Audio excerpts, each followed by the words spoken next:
একটু থামুন, কখনো আমার ভিডিও দেখার জন্য আপনাদের অনুরোধ করিনি, তবে আজকের ভিডিওটা দেখার জন্য অনুরোধ করছি। কিছুদিন পরে রমজান মাস আর আমাদের সবাইকে যেতে হবে এই কবরে। আমাদের পাপের তো শেষ নেই, কিন্তু সওয়াবের দিকে খেয়াল নেই। যাই হোক, আজকের এই ভিডিও দেখার পরে আপনাদের অনেক উপকার হতে যাচ্ছে। যাই হোক, বন্ধুদের নিয়ে চলে আসলাম পাশের এলাকার একটি মসজিদে। আপনারা সবাই জানেন রমজান মাসে প্রচুর পরিমাণে মুসল্লি হয়, যার কারণে প্রচুর পরিমাণে অজুর পানির প্রয়োজন হয়। কিন্তু আপনারা কি জানেন আপনাদের মসজিদের ট্যাঙ্কের কি অবস্থা?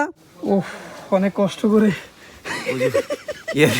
মাফ করবেন, বন্ধুর পজিশন দেখে একটু হেসে দিয়েছিলাম। যাই হোক, তারপরে দেখলাম আমরা ট্যাঙ্কির ভিতরের যে অবস্থা, ট্যাঙ্কি খোলার পরে দেখি যে এই পানি দিয়ে অজু করতো মানুষ। আচ্ছা, পানির ট্যাঙ্কিতে ময়লা পর্যন্ত ঠিক ছিল, যখন দেখলাম একটা টিকটিকি পানির উপরে সাঁতার কাটছে, তখনই মাথার মধ্যে প্রশ্ন আসলো, এই পানি দিয়ে কুলি করতো মানুষ? আমার জানা মতো অজু ছাড়া নামাজ হয় না, আর অজুর পানি যদি না পাক হয় তাহলে কিভাবে নামাজ হবে? আবার হুজুরের সাথে কথা বলে জানতে পারলাম 6 না 7 মাস আগে এই ট্যাঙ্কিটা পরিষ্কার করা হয়েছিল, তারপরে এরকম অবস্থা। এখন আপনারা ভাবুন আপনাদের বাড়ির ট্যাঙ্কি এবং মসজিদের ট্যাঙ্কিগুলোর কি রকম অবস্থা হয়েছে, যেগুলো 2-3 বছর থেকে পরিষ্কার করা হয় না। যাই হোক, টেনশনের কোনো কারণ নাই। অ্যাকোয়া পিউরিফাই থেকে আমাদের মতো আপনারা এইভাবে অর্ডার করে নিতে পারেন ট্যাঙ্কি পরিষ্কার করা যন্ত্রপাতি, এবং আপনাদের বাড়ির ট্যাঙ্কি ও মসজিদের ট্যাঙ্কি পরিষ্কার করে ছোটখাটো সওয়াব ইনকাম করতে পারেন। এটা পরিষ্কার করার নিয়ম আমি আপনাদেরকে বুঝিয়ে দিচ্ছি। দেখতে পাচ্ছেন ট্যাঙ্কি থেকে কি ময়লা ময়লা পানি বের হচ্ছে। প্রথমে ট্যাঙ্কিতে থাকা সমস্ত পানি আপনাদেরকে বের করে নিতে হবে। তারপরে যে লিকুইডটা দেওয়া হয়েছে, মানে বড় যে লিকুইডটা দেওয়া হয়েছে, সেটা সম্পূর্ণ ট্যাঙ্কির সাইডে দেওয়া লাগবে। তারপরে আপনাদেরকে ঝাড়ুর মতো যে জিনিসটা দিয়েছে, এটা দিয়ে উপর থেকে আপনারা সুন্দর করে ঘুরায় ঘুরায় পরিষ্কার করতে পারবেন। দেখুন, মাত্র 5 থেকে 7 মিনিট ঘষার পরে একদম পুরাতন টেকনিকটা নতুনের মতো হয়ে গেছে।